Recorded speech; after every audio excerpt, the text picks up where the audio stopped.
Bueno, buenas noches, doctor Alan. Estamos acá pues reunidos María José Monedero, Felipe Rosero y Juan Marín para tratar el tema Wrongful Life, Wrongful Birth y Wrongful Conception respecto a la responsabilidad que puede generar en particulares y en el Estado.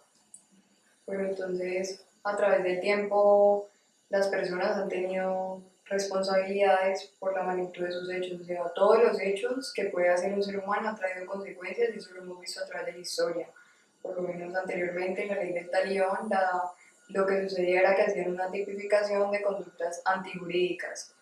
Entonces, toda conducta que estuviera mal hecho iba a tener una tipificación antijurídica que no iba a tener, por así decirlo, una sanción o una pena. Luego vino el principio de alterum non lae, planteado por Ulpiano, un principio moral que establecía que no se le debe hacer daño a nadie para evitar en sí mismo la propia responsabilidad.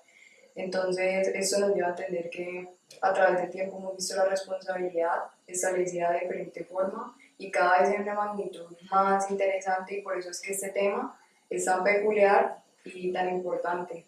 Importante inclusive en las sociedades actuales donde cada persona actúa con libertad en un marco donde las libertades pueden confluir y por eso se tiene que tener muy delimitada la esfera en la cual se puede actuar sin perjudicar la libertad o los derechos subjetivos de otra persona, como lo establece Rodrigo Becerra. Entonces, el objeto de esta investigación como tal es que la sociedad avanza a pasos gigantescos. Hace 6 meses nomás teníamos un estilo de vida totalmente diferente al que tiene completamente el mundo actualmente.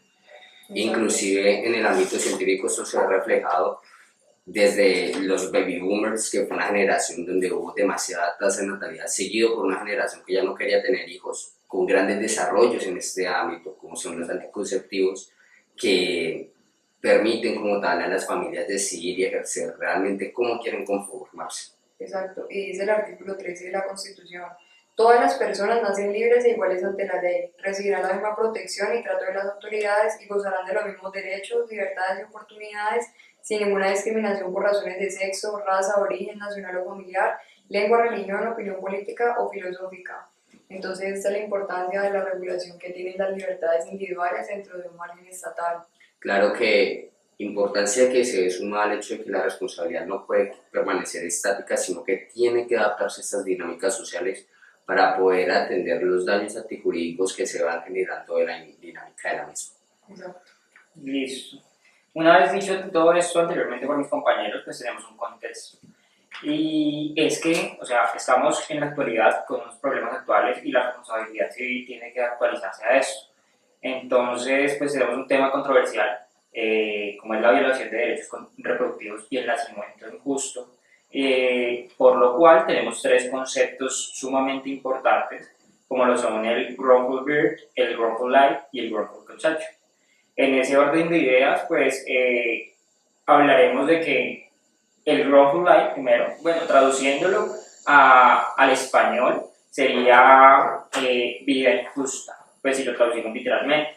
Y esto se deriva en una acción que es interpuesta por la persona que nació y no debió haber nacido. ¿Por qué? Porque los médicos actualmente tienen unos métodos que pueden determinar si esa persona viene con enfermedades congénitas y enfermedades incurables, con malformaciones, que no pueden hacer viable una vida digna, una vida justa para esa persona. Entonces, esta acción del wrongful life lo que hace es que la persona pueda decir que su vida misma es un daño que le ocasiona perjuicios durante todo el desarrollo de su vida.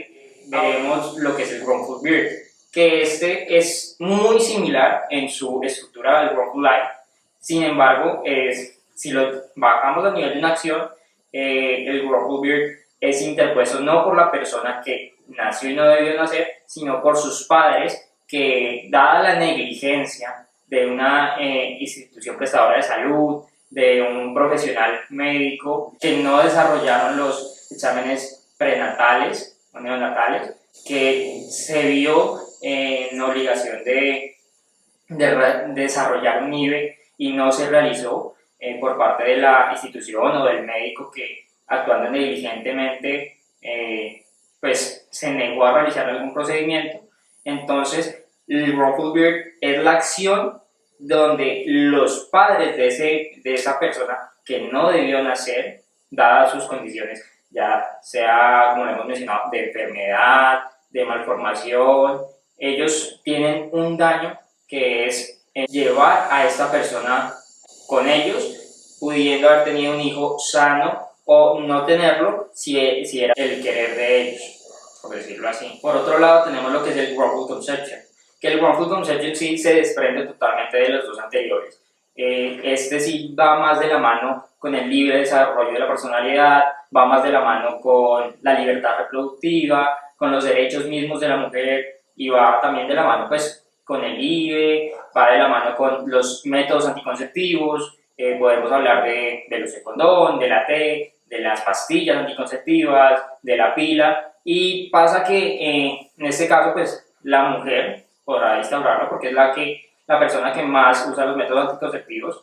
Hablando meramente en el concepto, esto da un fallo en los métodos de planificación y que afectan la vida misma de la persona que no tenía contemplada en su vida tener un hijo de esta manera. Aquí ya es importante, dado el desarrollo de los tres conceptos, hablar de qué implican las obligaciones médicas. Su naturaleza es la de una prestación de medio, una obligación de medio.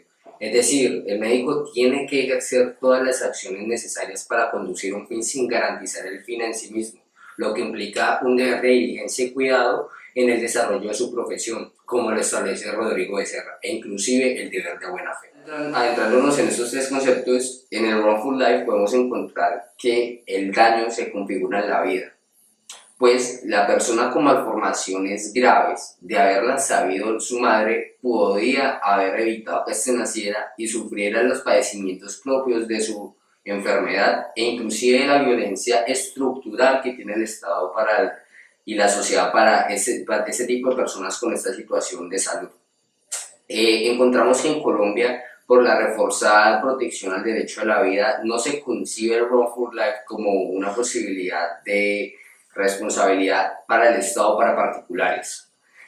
Pues el Consejo de Estado adoptó una teoría de autodeterminación, más precisamente en una sentencia Ito, que se debe decir hasta el momento ha sido la única que entre la Corte Suprema y el Consejo de Estado han tratado, en el cual como tal se estableció que lo que se va a proteger en el wrongful conception y birth es la autodeterminación sexual que tiene una persona ligada al derecho al libre desarrollo de la personalidad y a la libre conformación de la familia. Libre conformación entendida como la decisión de poder o no tener hijos y determinar cuántos. Entonces, en ese sentido, los derechos reproductivos están netamente ligados al libre desarrollo de la personalidad, a la dignidad humana como esa posibilidad del ser humano de determinar su plan de vida, y se han como tal determinado unos lineamientos tanto por jurisprudencia interna, por las cortes, como por organismos internacionales de qué implica esta libertad reproductiva. Entre ellos está el poder decidir si se quiere tener hijos o no, como se mencionó anteriormente, cuántos, pero además si no se quiere tener hijos, tener la posibilidad de acceso a los métodos anticonceptivos y adicionalmente tener información sobre esto, información que es sumamente importante por el hecho de que como tal la información de un método anticonceptivo en cuanto a su eficacia o no puede determinar que se materialice el plan de vida de una persona o no. Esto lo podemos encontrar en el expediente 41262 del Consejo de Estado del 5 de diciembre de 2016. Entonces, habiendo planteado esta teoría de la autodeterminación, podemos encontrar que en el wrongful birth se encuentra el daño en la libertad reproductiva informada cuando el médico como tal omite los exámenes neonatales que, de haberse practicado, hubiera suministrado a la paciente la información necesaria para conocer su situación médica y las implicaciones que esto tendría, en el sentido en que los exámenes neonatales son el medio indicado para obtener información sobre el estado de salud que trae el feto. Y por otro lado, se puede encontrar también cuando se viola la libertad reproductiva, cuando se impide la interrupción voluntaria del embarazo, cuando están algunas de las tres causales. Bueno, las causales son o que el embarazo represente un peligro para la vida de la mujer, que sea como tal el feto tenga malformaciones que hagan viole su vida, o que provenga de lo que es una violación con denuncia pues debidamente formulante de la fiscalía. Bueno, acá hay una cosa, cuando se dice que representa un riesgo para la vida de la mujer, no se determina si es un riesgo meramente físico en el sentido de salud o psicológico, por lo que se debe entender en el sentido amplio, al ser un derecho fundamental, y entender que si representa también un riesgo para la psiquis de la mujer, esta tiene derecho a, después de ser determinada por un profesional, a interrumpir voluntariamente el embarazo. Por ende, cuando tiene esta formulación por un profesional y se le impide como tal por un organismo de salud, se está lesionando su libre determinación sexual y su libertad reproductiva. Y en el wrongful conception encontramos dos modalidades. Primero, se le puede lesionar la libertad reproductiva informada, en el sentido en que el médico no le diga al paciente el grado de efectividad del método anticonceptivo. Pero además se puede encontrar que aún dándole ese grado de efectividad, el método anticonceptivo en sí mismo tenga fallas que haga que, a pesar de tener un grado de efectividad, no se, digamos, establezca ese grado plenamente por un vicio propio del producto. Habiendo planteado esto, vamos a iniciar el tema de la responsabilidad estatal, pero para ello primero tenemos que establecer que el servicio de salud es parte de una de las funciones en el marco de un Estado social de derecho, y en ese sentido es un servicio público. La Corte lo ha reiterado en muchas sentencias, entre ellas se encuentra la D-171/2008. Adicionalmente, el artículo 365 de la Carta Política establece cómo el Estado debe prestar ciertos servicios públicos, claro, con garantías de eficiencia, con garantías de que se preste adecuadamente el servicio. Mi compañera procederá a la lectura del artículo antes mencionado. Bueno, para darle inicio y continuar lo que explicó Manuel acerca del tema de responsabilidad estatal, me gustaría iniciar leyendo el artículo 2 de la Constitución Política de Colombia, que establece: son fines esenciales del Estado servir a la comunidad, promover la prosperidad general y garantizar la efectividad de los principios, derechos y deberes consagrados en la Constitución, facilitar la participación de todos en las decisiones que los afectan en la vida económica, política, administrativa y cultural de la nación, defender la independencia nacional, mantener la integridad territorial y asegurar la convivencia pacífica y la vigencia del orden justo. Este artículo va directamente ligado con el artículo 90, el cual establece que el Estado responderá patrimonialmente por los daños antijurídicos que le sean imputables causados por la acción o la omisión de las autoridades públicas. Y adicionalmente, ligado con el artículo 365. Ahí quiero hacer la anotación de lo que hablábamos desde el punto de las entidades de salud, ¿no? Que estos, o sea, como tú lo mencionaste, ellos prestan un servicio público, pero entonces la responsabilidad que ellos tienen se desarrolla en el marco de la responsabilidad estatal, ¿cierto? Así es, pues el mismo artículo 2 desarrolla como un fin del Estado garantizar los derechos de los ciudadanos. En ese sentido, cuando es un fin inclusive del Estado prestar servicios públicos, como lo establece el artículo 365, el Estado asume un papel de garante, es decir, de vigilar que cuando delega esto mediante la descentralización por servicios o la descentralización por colaboración, que se preste adecuadamente el servicio como tal. Por ende, cuando logra configurar la falla en el servicio de un servidor público, se entiende que hay una culpa invigilante de la entidad estatal como persona jurídica. Esto lo trataremos más a fondo en lo que sigue a continuación. Como acaba de leer mi compañera en el artículo 90, se encuentra la cláusula de responsabilidad general estatal. ¿Sí? ¿Por qué? digamos que antes de la Constitución del 91 no había legislación expresa sobre la responsabilidad estatal y esta fue desarrollada por las mismas disposiciones de la responsabilidad civil. Por ende, muchos títulos de imputación jurídica tienen los mismos elementos que la responsabilidad civil. Dicho Entonces, esto, pues para hacer como un análisis que aquí pues analizamos nuestro grupo, es bastante curioso cómo se le puede imputar responsabilidad al Estado cuando precisamente el Estado es el que garantiza y busca las formas de darle protección a los ciudadanos según lo establecido en el artículo 2 y el artículo 90. Entonces, por eso es importante este análisis y de verdad esperamos que les sirva porque es una forma de mostrar que inclusive hay modos de imputarle responsabilidad al Estado y mostrar fallas, por así decirlo, que no son visibles para los otros. en este sentido, los elementos de la responsabilidad estatal, según Marino Spina, eminente profesor de nuestra universidad, son la existencia de un daño antijurídico y que el mismo puede imputarse a la conducta u omisión de una autoridad pública. Y pues ligado a esto es importante establecer que estas entidades estatales se consideran propias, o sea, se consideran el Estado mismo y por eso es tan importante cómo actúan y cuáles son las consecuencias de los actos o qué es lo que esperan los pacientes al dirigirse a una de estas entidades. Son el propio Estado. Por su lado, debemos definir el primer elemento, es decir, el daño jurídico, en las mismas palabras de la Corte por considerarlo muy pertinente. La Corte Constitucional, mediante la sentencia C-100 de 2001, expresó que esta es aquella lesión patrimonial o extrapatrimonial causada de forma lícita o ilícita que el perjudicado no está en el deber jurídico de soportar. Esto es importantísimo por dos cuestiones. Del mismo desarrollo del daño antijurídico se derivan dos tipos de responsabilidades, tanto la objetiva como la subjetiva. ¿Por qué? Porque está la objetiva, que es cuando la, digamos, entidad estatal ejerce sus propias funciones, pero en el ejercicio de las mismas lesiona los derechos de una persona. Acá se tiene que ver primero, ¿está esta persona en el deber jurídico de soportarla? Si no lo está, claramente habrá responsabilidad estatal. De lo contrario,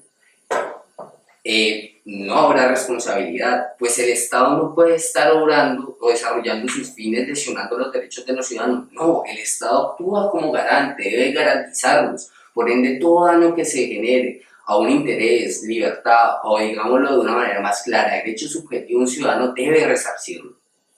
Acá es donde parte otro punto importante, que son que sean producidos por actos o omisiones que sean imputables a las autoridades Por públicas. eso el artículo 90 dice que les sean imputables, y hay que hacer un análisis a esta frase que les sean imputables, porque entonces se debe analizar qué es lo que puede ser imputable. Y en este sentido encontramos un paralelo con la responsabilidad civil extracontractual, en el sentido en que sean imputables a acciones u omisiones como tal es un análisis de culpa, es decir, una imputatio iuris a la actividad del servidor público, en el sentido en que se debe ver si la misma debió prever como tal la lesión que se podía causar o aún previéndola decidió actuar no tomando las medidas necesarias para evitar la lesión a este bien jurídico de la persona.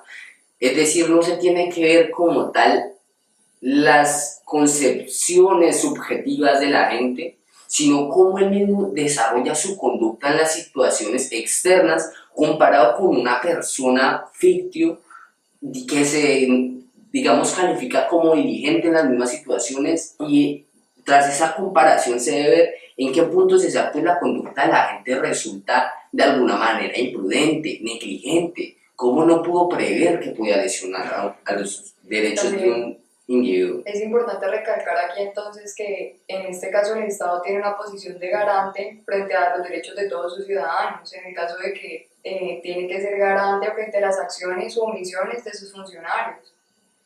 Sin ir más allá, o sea, un ejemplo es que se puede imputar responsabilidad estatal en el caso tal que la entidad prestadora de salud es quien se niegue a realizar un aborto.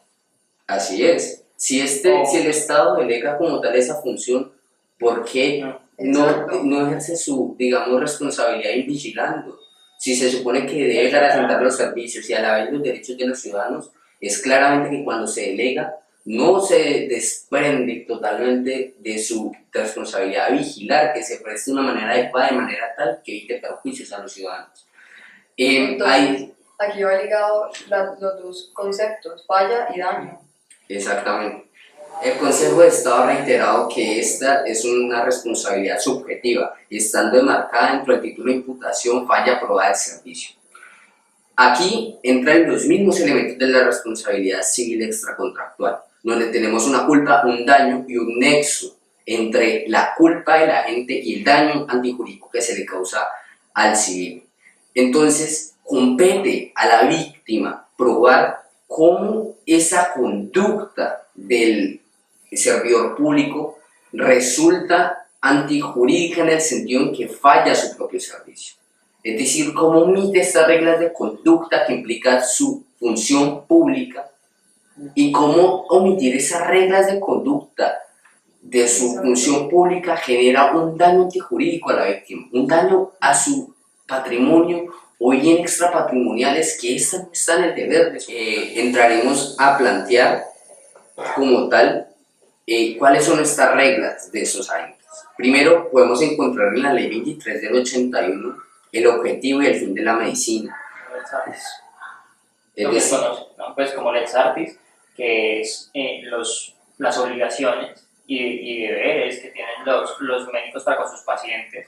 Y dentro de estos encontramos pues cosas como el deber de información, el procurar por la vida de esos pacientes, y vemos pues lo que mencionamos anteriormente como las obligaciones de medio y no de resultado, ¿no? Claro. Esta obligación de deber de información fue desarrollada por el decreto 3380 de 1981, donde digamos que se establece ese deber humanístico que pone en una relación horizontal entre el médico y paciente, donde el paciente debe ser consciente de su situación médica para él poder decidir de manera informada sobre el tratamiento médico a recibir debido a su situación de salud.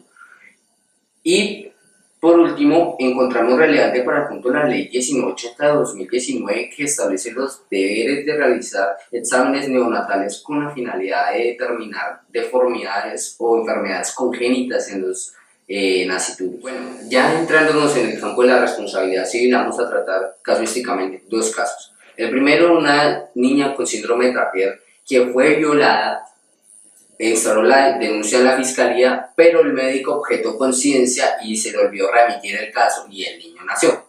Y el segundo, vamos a tratar el caso Ito, una mujer la cual va al médico porque quiere no tener más hijos, le dan un método anticonceptivo y nunca le informan de la eficacia ni queda, digamos, constancia de ello en el expediente.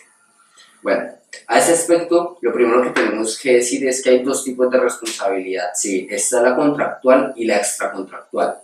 Por regla general, en la responsabilidad médica se configura la responsabilidad civil contractual, pero esto debe verse siempre en relación con la prestación. Cuando el daño está directamente relacionado con la prestación, estaríamos hablando de una responsabilidad civil contractual, como es el caso de la señora que va al médico, no le informan sobre la eficacia del método anticonceptivo y nace el niño.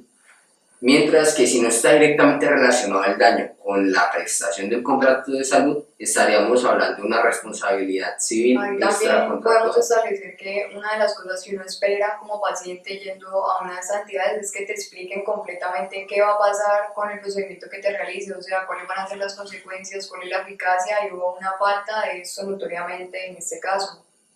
Por ende, se puede establecer que al violar su deber de diligencia al médico, conforme a las conductas que ya hemos establecido que dice la ley que debe tener para ser diligente en su lex artis, estaría incurriendo en una responsabilidad civil contractual. Bueno, hay matices que vamos a seguir como tal desarrollando. El otro punto a establecer es, ya vimos cuándo puede ser una de la otra. ¿Qué implica en la responsabilidad civil el tema o en el caso? Bueno, en la responsabilidad civil implica primero demostrar como tal el contrato, ¿sí? Es un contrato de prestación de servicios, la persona acudió a la entidad de salud y esta le va a dar como tal el servicio, se puede establecer esa relación contractual entre las partes.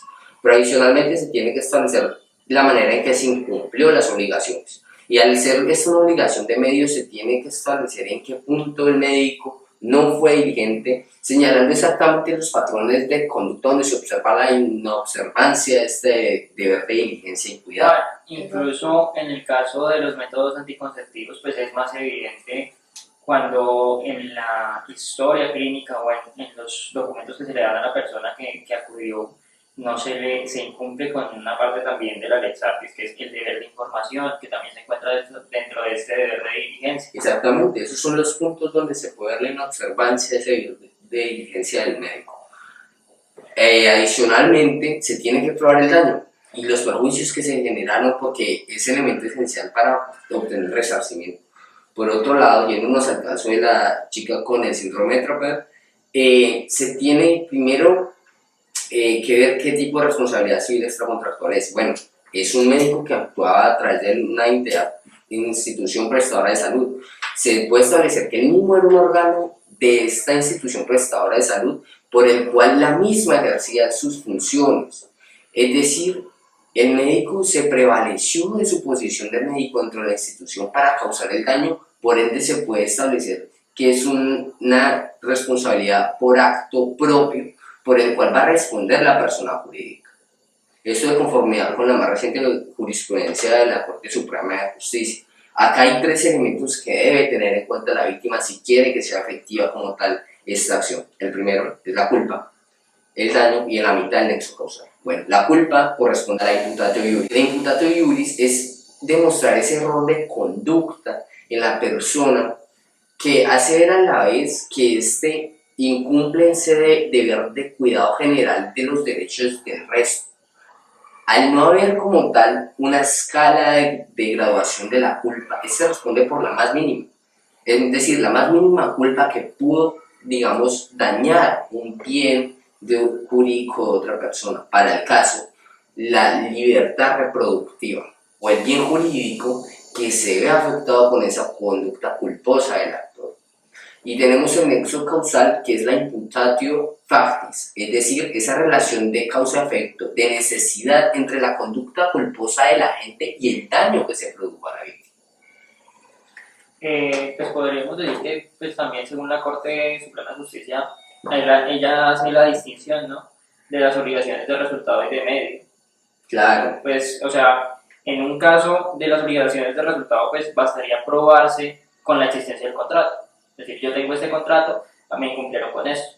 Pero en el caso de los médicos, pues resulta más complejo y por eso mencionabas lo de la culpa, que no es la graduación, puede ser como mínima, incluso siendo el hecho dañoso, pues distinto de esa graduación. Claro, ¿por qué resulta más dificultoso? Porque la graduación de las culpas se aplica a la responsabilidad civil contractual y como vemos en un, digamos, contrato de prestación de servicios de salud, hay beneficio recíproco de las partes, por ende el grado de culpa a establecerse es una culpa leve, ¿sí? Cuando estamos hablando de la responsabilidad civil extracontractual no hay grado de culpas, de hecho se responde por la más mínima.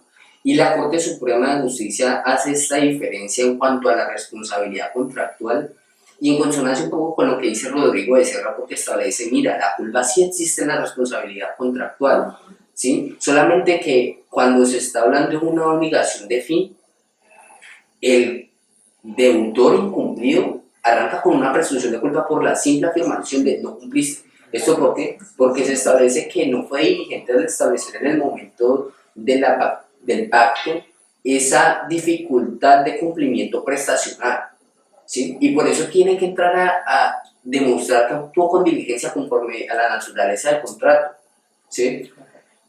Sin embargo, digamos que cuando se establece una obligación de medio no está, digamos, establecer un resultado, sí se debe establecer qué patrones de conducta no fueron diligentes. No se arranca con esta presunción, sino que se debe precisar dónde está. ¿Dónde hubo la negligencia? Pues para nuestro caso, que estaban aterrizados los médicos, ¿dónde estuvo la negligencia en la praxis del galeno? Exactamente. Así que, como conclusión, mira, realmente al Consejo Estado le faltaron pantalones para diferenciar entre lo que era daño y perjuicio. Porque hay perjuicios inmediatos, pero hay perjuicios mediatos. perjuicios que se van desarrollando en el tiempo, pero que tienen un mismo origen, que es la conducta culposa del actor. Y por eso me parece descarado y un poco indolente que no se hayan tenido en cuenta los perjuicios que causa una nueva vida, no la vida en sí misma, sino sus perjuicios monetarios de no haberse cumplido esa estipulación de cómo quería llevar, digamos, la vida de la persona. Si esta no quería tener más hijos y el médico le receta un procedimiento anticonceptivo, no le dice la efectividad, ¿cómo va a ejercer esa persona su libertad reproductiva de manera consciente? Es más, en nuestro criterio, el Consejo de Estado debió concederle como perjuicios a la víctima todo el tema de la crianza del hijo, porque como se dijo, hay una diferencia entre daños y perjuicios, pero aún así los perjuicios inmediatos no deben ser desconocidos.